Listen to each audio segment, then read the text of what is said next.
ብዙዎች ከሚሳሳቱባቸው የመጽሐፍ ቅዱስ ክፍሎች አንዱ በሮሜ መልእክት ምዕራፍ 4 ላይ ያለው ቃል ነው።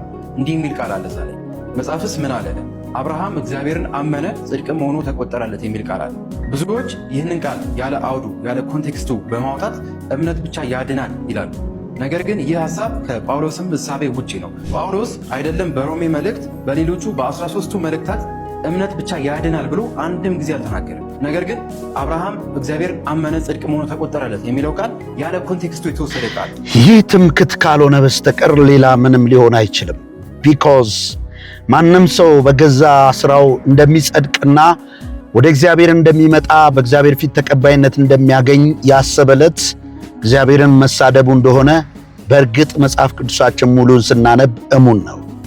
አምላካችን እግዚአብሔር የሰው ልጆች በራሳቸው ሥራ ሊጸድቁና ወደ እግዚአብሔር ሊደርሱ እንደማይችሉ ሊያሳያቸው እስራኤልን ሕዝብ መርጦ ሕግ ሰጣቸው እና አትቅመስ አትንካ ብሎ ቢላቸው ደግሞ አታመንዝር ቢላቸው እንደውም ብሶባቸው ተገኙ።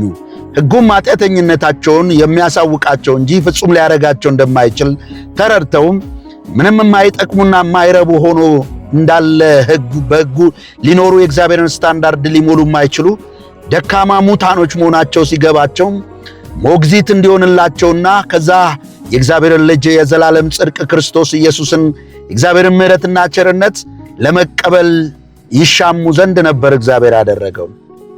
ነገር ግን አላዋቂዎች ሆኑና ይልቁንም ለማይጠብቁት ሕግ ይሟገቱ ጀመረ። ላይድኑበት ላይጠብቁትም በኩራትና በጉራ ሐዋርያ ጳውሎስን አሳደዱት። የሕግ ሰባኪዎቹ እንደዚህ አሉት፣ እሱን የፈለገውን ኃጢአት እንስራ የፈለገውን እናደርግ ብለው ከሰሱት ይላል ጳውሎስ ብለው። ጳውሎስ ግን እንዲህ አለ፣ እንደዛ ማለታችን አይደለም፣ ነገር ግን በእግዚአብሔር ፊት ማንም ሕግን በመጠበቅ አይጸድቅም አለና ይህንን ጥቅስ እንመልከተው እስኪ አሁን የተባለውን ኮንቴክስት። ጳውሎስም እንደዚህ አለ፣ እንግዲህ በሥጋ አባታችን የሆነ አብርሃም ምን አገኘ እንላለን? አብርሃም በሥራ ጸድቆ ቢሆንስ የሚመካበት ነገር አለውና፣ ነገር ግን በእግዚአብሔር ፊት አይደለም በራሱ ዘንድ ነው ይላል። ይቀጥልና ማንም በሥራ ነው የምጸድቀው ብሎ የሚያስብ ካለ ለሚሠራ ደሞዝ እንደ ዳን ነው እንጂ እንደ ጸጋ አይቆጠርለትም። በጸጋ ድኛለሁ በጸጋ ጸድቄያለሁ የሚለውን ነገር ከአፍ አውጣውና የሥራን ውጤት ተግባር የእሱ የሠራኸውን ዋጋ ከእግዚአብሔር ጠይቅ ይላል ጳውሎስ ማለት ነው። ነገር ግን ለማይሠራ ኃጢአተኛውን በሚያጸድቅ ለሚያምን ሰው እምነቱ ጽድቅ ሆኖ ይቆጠርለታል ይላል። ለማይሠራ ኃጢአተኛውን በሚያጸድቅ እንግዲህ ጽድቃችን የመርገም ጨርቅ ነው ብለው ነው ነቢያት ያለቀሱት የጮሁት። ስለዚህ የጽድቃችን ዋጋ ምን ነበረ ማለት ነው? ከሕግ በታች ያሉት ሁሉ መስራት ማድረግ ስለማይችሉ ገሃነም ነበረ። ነገር ግን የእግዚአብሔር ጸጋ የዘላለም ሕይወት በክርስቶስ መጣ። ቀጥለን እንየው ይህንኑ ለማሳመን የተጠቀመው። እንደውም ዳዊት እንደዚህ ብሏል በመንፈስ። እንደዚሁ ደግሞ ዳዊት እግዚአብሔር ያለ ሥራ አስምሩባት፣ ያለ ሥራ ጽድቅን ስለሚቆጥርለት ስለ ሰው ብፅዕና ይናገራል እንዲህ ሲል፣ ዓመፃቸው የተሰረየላቸው ኃጢአታቸው የተከደነላቸው ብፁዓን ናቸው ይላል። ያለ ሥራ ኃጢአተኛን የሚያጸድቅ ምንም ሥራ የሌለኝ ሙታን መሆኔን አውቄ እግዚአብሔር የሰጠኝን ልጁን ስቀበል በክርስቶስ ሥራ ልጁ አድርጎ ሲቀበለኝ በፊቱ ጻድቅ ሆኜ በሰማያዊ ስፍራ መባረክን ከእግዚአብሔር ተቀብያለሁ የሚሉ ደካማ ሰዎችን የሚያድን የእግዚአብሔር ጸጋ ተገልጧል። በሥራችሁ ለመጽደቅና ለመዳን የምታስቡ ሰዎች ግፉበት፣ ሞክሩ፣ አይዟችሁ፣ በርቱ። እንደውም እንደዚህ ይላል፣ በሚመጡ ዘመናትም በክርስቶስ ኢየሱስ ለእኛ ባለው ቸርነት ከሁሉ የሚበልጠውን የጸጋውን ባለጠግነት ያሳይ ዘንድ ከእርሱ ጋር በክርስቶስ አስነሳን፣ በክርስቶስ ኢየሱስ በሰማያዊ ስፍራ ከእርሱ ጋር አስቀመጠን ይላል።